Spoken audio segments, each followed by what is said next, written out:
Welcome to the MRU TV International POKOPOKO News. I'm NALUYANGE KELLEN to give you the news.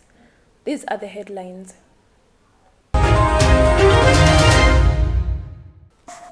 Alarming crackdown on rights defenders in Congo. Bangladesh extends coronavirus lockdown for another week. Ethiopia declares state of emergency in Amhara.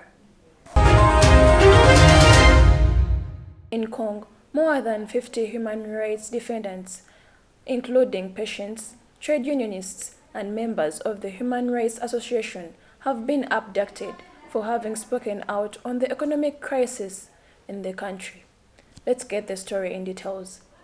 Rights group Amnesty International has accused the Republic of Congo of conducting an alarming crackdown on health rights defenders and activists who have spoken out about the economic crisis in the country. Human rights defenders, trade unionists, journalists, and students have all been targeted with legal proceedings, threats, and ill treatment from claiming their economic and social rights, the London-based human rights group said in its report published on Monday. The torture techniques included beating with belts, rifle butts, and electric shocks, and some of the rights that they were tortured for included rights to health, which was poor and caused deaths of patients in operation rooms, denial of student scholarships, and collapse in oil prices, which led to mounting debate that rose to more than 100% of the gross domestic product. Samira Daud, Amnesty International West and Central Africa Director, said no action has been taken despite the deteriorating economic and health situation in the country, and instead crack down on those who have claimed their economic and social rights. On Friday, Congo's President Denis Sassou Nguesso pledged to reform business and tax laws to help boost economic growth as he was sworn in for another 5-year term, extending his 36-year rule over the country. In Bangladesh, due to the increase in infections with 7,462 new cases that was seen on 9th April and a highest daily death toll of 102 on Sunday, the officials have extended the lockdown nationwide for yet another week to counter the spike in infections. Let's get the story in details. Bangladesh has decided to extend the nationwide lockdown for yet another week to counter the spike in coronavirus infections. Given the surge in new infections and deaths from the virus, the government on April 5th enforced a 9-day lockdown, shutting offices, shopping malls, and transport across Bangladesh.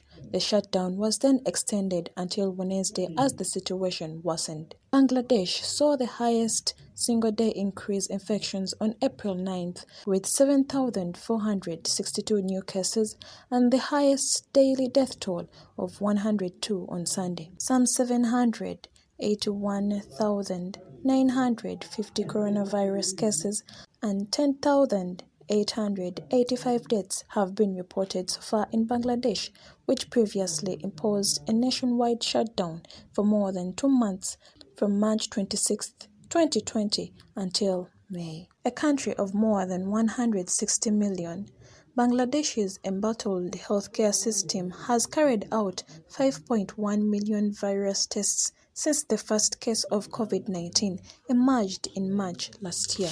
A makeshift 1,000-bed hospital, the biggest virus facility in the nation that was built in place of the wholesale market, was opened on Sunday to ease pressure on the overburdened healthcare system. Ethiopia has declared a state of emergency in the southern parts of Amhara due to the violence in various towns like Ataya and other areas in Oromia special zones. Let's get the story in details. In a statement on Sunday, the Ministry of Defense said the 3 last days saw an unspecified number of people that were killed in attacks by gunmen and property was destroyed. The Amhara region is dominated by the ethnic Amhara group, Ethiopia's second largest, but the Omoro special zone is populated mainly by Omoros, the numerically dominant groups.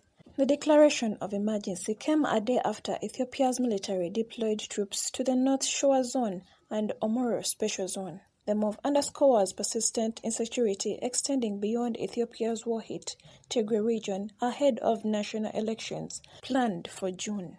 Ethiopia's chief ombudsman, Endale Haile, said earlier this month that the violence in Amhara had killed more than 300 people over several days in March. This violence had led to sniping between Moro and Amhara wings of Abiy's Prosperity Party, which have publicly accused each other of responsibility to protect the people, yet the continuing unrest could hamper efforts to organize the vote. Latukan Medeksa, head of the National Election Board, said on Wednesday that insecurity had put a temporary halt to voter registration in several locations, including the North, Soa, and Oromo special zones. That has been the MRA TV POKOPOKO news. I remain NALUYANGE KELLEN. For those who haven't subscribed, please kindly subscribe and like our MRA TV on Facebook and Twitter. Thank you for watching.